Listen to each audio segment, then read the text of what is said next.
현재 대만의 해운사의 행동에 일본 조선업계가 크게 긴장하고 있다는 모습이 들려옵니다. 지금까지 조선업계에서는 한중일 경쟁을 비롯해 다양한 상황이 전개되긴 했습니다만 이번 일은 상당히 큰 부분이며 게다가 대만까지 관여된 사안이라 더욱 심상치 않다고 전해집니다. 아시아에서 대만은 일본의 최우방 동맹으로 여겨지며 경제적으로 밀착 관계를 맺고 있기 때문인데요. 특히 지금까지의 히스토리를 살펴보면 일본 정부에서 대만 행동을 보고 크게 놀라는 것도 당연하다고 합니다. 우선 2015년 대만의 양밍 해운사는 일본의 대형 오퍼를 발주하며 해운업계를 들썩이게 했습니다. 바로 대만의 양밍은 일본 최대 조선소 중 하나인 이마바리 조선소에 10척의 14,000TU급 컨선을 발주한 겁니다.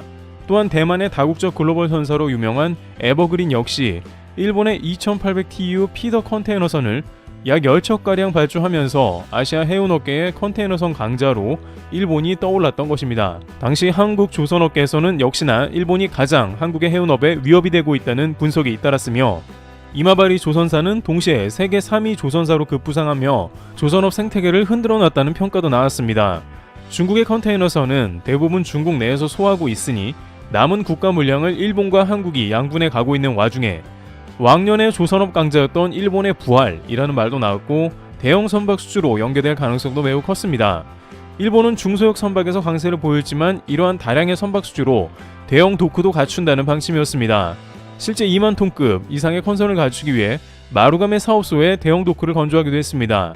물론 2015년 당시 한국의 기술력은 이제 일본을 뛰어넘고 대형 선박 분야에서는 독보적인 능력을 보여주기도 했지만 대만 선사들은 전통적으로 일본의 조선소에 오래전부터 발주를 해오던 게 일반적이었습니다. 에버그린의 경우에도 본래 항상 미쯔비시 중공업에 발주를 해오다가 미쯔비시가 철수하자 한국도 있지만 일본의 이마바리에 발주하면서 역시 일본이 중소형 컨선에는 정통하다는 평이 나왔던 거죠. 그러나 역시 대만의 이러한 결정은 단순히 실력을 뛰어넘는 일본과 대만에 보이지 않는 협력도 있었습니다. 대만에서는 일제강점 시대에 대한 불만도 거의 없었으며 일본에 가장 호의적이었으며 일본에서도 대만의 출품들을 가장 최우선으로 구매하는 것으로 화답하는 모습을 보였습니다. 실제 일본은 한국과 대만이 경쟁이 될 때는 대만 제품을 주로 수입하는 경향이 있었는데요. 예를 들어 한국의 D램은 삼성과 하이닉스가 절반이 넘을 정도로 전세계를 지배하고 있습니다만 일본은 수출 규제가 일어나기 직전에인 2018년 당시 대만에서 약 60%의 D램을 수입하고 있었고 한국에서는 20%에 못 미치는 물량을 수입하면서 다른 나라들과는 D램 수입 비율 구조가 상이했습니다. 그나마 한국산 D램을 수입하는 것은 혹시 대만에 있을지 모를 지진 등의 리스크로 공장이 멈출지 모르니 이에 대한 위험 분산 차원이었고 거의 대부분 대만산을 가져다 쓴 것을 알 수 있습니다. 애초에 일본이 한국에 수출 규제를 할 때에도 본래 한국 반도체를 많이 쓰지 않으니 문제가 없다는 입장이었죠. 따라서 일본에서 대만 첨단 제품을 구매해 갔으니 글로벌 다국적 해운사를 거느린 대만도 응답했다는 겁니다. 확실한 물증은 없으나 일본과 같은 경제 대국이 대만산 D램 비율이 높다는 건 비정상이기 때문에 업계에서도 이에 대해서 일본과 대만 사이에 보이지 않는 경제 협력이 존재한다고 보는 이유입니다. 지난 코로나 기간 때에도 일본은 아스트라제네카 백신 200만 도스를 선뜻 대만에 기증하면서 양국 우애를 과시했습니다. 물론 일본에서 아스트라제네카 접종보다는 화이자만 맞는 상황이라 남는 재고를 줬다는 지적도 있었습니다만 당시 화이자 중국 지사 때문에 백신이 없던 대만에서는 이러한 일본에 대해 크게 감사하는 모습도 나왔죠.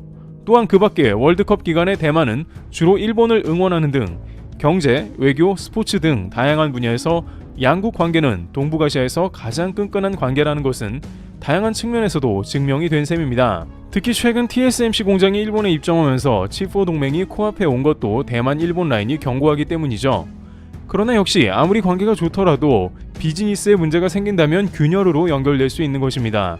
게다가 한국 조선소의 번뜩이는 아이디어로 인해 일본은 마지막 희망마저 잃게 되었다는 소식이 나옵니다. 우선 일본의 이마바리 조선소에서 건조된 대만 해운사의 선박이 좌초되는 일이 종종 발생한 것입니다. 특히 수에즈에서 대만 에버그린 마린이 운용하는 에버 기브노의 좌초 사건은 논란이 된 바 있습니다. 당시 에버 기브노는 일본 이마바리 조선소에서 건조가 되었다는 소식이 전해진 바 있으며 게다가 선주는 일본의 쇼에이 기센이었으며 이 회사는 또한 다름 아닌 이마바리 조선소의 자회사였습니다. 수에즈에서의 좌초는 아주 없는 일은 아니었으나 일각에선 선장의 실수라기보다는 선박 문제라는 주장도 나오는 등 비공식적으로 약 6천억 원 보상금액을 물어준 뒤에야 간신히 사건이 종결된 것으로 보입니다. 물론 그간 일본의 컨테이너선은 해상에서 두동강 나는 사건이 꽤 자주 생기면서 내구성에 의문이 생기기도 했으며, 이것은 결정적으로 전세계 많은 해운사들이 일본에서 한국으로 발주를 돌리는 계기가 되기도 했습니다. 그럼에도 불구하고 일본에서는 여전히 대만만큼은 선박 발주가 당연히 이어질 걸로 예상하고 있었는데, 여기서 한국 해운회사가 한 가지 놀라운 기질을 발휘하면서 일본의 자존심을 무너뜨리게 되는데요. 물론 이제는 한국의 조선업 위상은 2015년과 비교가 안 될 정도로 올라간 상황이었으며, 그간 대만 해운사들도 한국의 컨선을 주문하면서 이미 일본 물량을 야금야금 가져가고 있었습니다. 한국은 대형 조선소도 있지만 중소형 조선소도 건재해 컨테이너선 주문을 지속적으로 받고 있는 상황이었고, 심지어 일본의 해운사마저 일본이 아닌 한국에 컨테이너선을 발주할 정도로 인기가 있었습니다. 특히 일본의 미쓰이 MOL은 한국 대우조선해양 등 한국 선사와의 협력을 강화하는 모습이 보였는데, 일본 조선사인 쯔네이시의 건조를 맡겼다가 컨테이너선이 2동강 났기 때문이기도 합니다. 하지만 그럼에도 불구하고 일본에서는 최근 컨선 수주에 대한 기대감이 높아지고 있는 상황이었는데요. 바로 앞서 논의된 대만의 양밍해운에서 약 9억 달러, 1조 1,400억 원 가량의 컨선 5척 발주 소식이 들린 겁니다. 불과 8년 전에 똑같은 스펙의 컨테이너선을 일본의 이마바리에 발주했기 때문에 자신이 있었습니다. 이마바리는 당연히 여기에 입찰을 했으며, 그동안 마루감의 사업소는 대형 도크도 확장했습니다. 일본의 메가 선박이 가능한 조선소가 몇 안 되어 물량을 놓쳤기 때문에 철저하게 준비한 상황입니다. 또한 지난 수년간 금기시되어 온 일본 정부의 선박 건조 자금도 저리로 지원이 가능해졌습니다. 이는 일본 정부가 일본의 조선업계를 회생하기 위해서 내놓은 특단의 조치와 다름없습니다. 수년 전 일본은 한국 정부의 보조금을 문제 삼으며 WTO에 제소하기도 했으나 결국 이렇게 된 겁니다. 그런데 대만의 양밍해운은 최종적으로 일본 이마바리를 제쳐놓고 현대중공업에 발주할 걸로 관측됩니다. 심지어 관계자들은 이미 이마바리 조선소는 최종 후보에서도 제외된 것으로 파악된다고 했는데요. 그런데 여기서 한국 업체들이 보여준 모습은 더욱더 주변국을 놀라게 한 장면이 나왔습니다. 관계자들에 따르면 최근 수년간 한국 회사들은 대형 도크를 일부러 비워놓는 전략을 짜고 있습니다. 한국조선해양은 최근 13,000TEU급 메가급 컨선 12척을 싹쓸이 계약을 하며 눈을 의심케 했는데요. 왜냐하면 인도일이 2026년 말까지로 도저히 불가능한 물량과 시간이었기 때문입니다. 한국 조선소들은 대부분 몇 년치 물량이 쌓여서 도크가 풀로 돌아가고 있는 실정인데 어떻게 이게 가능하냐는 말이 나왔던 것이죠. 그러나 한국조선해양은 전략을 구사했습니다. 일부러 대형 도크를 비워두고 있다가 대형 선박의 제한이 오기를 기다려 큰 계약을 진행한 것이죠. 중형급으로 큰 도크를 채우기보다는 이윤이 많은 대형 선박을 기다리고 있었다는 이야기입니다. 또한 그 가운데 인플레이션 등 각종 물가 상승으로 선가는 더욱 상승해 이 전략이 맞아 들어갔으며, 결국 세계 3위 선사인 CMA CGM이 가장 원하는 3년이라는 기간도 맞출 수 있었으며, 이것이 메가급 컨선 12척의 수주를 받고 짧은 기간에 납기를 맞출 수 있었던 결정적 이유였습니다. 중소형 선박은 한국의 중형 건소사에게 양보하되 자신들은 고부가 가치 선박으로 가겠다는 전략입니다. 그 가운데 일본은 올해 들어 완전한 결정타를 맞게 되는데, 대만 완하이 라인이 HD현대와 삼성중공업 등의 약 3조 원가량 규모의 컨선 건조 의향서를 체결했으며, 이는 일본에서 뒤통수를 맞았다고 생각하고 있습니다.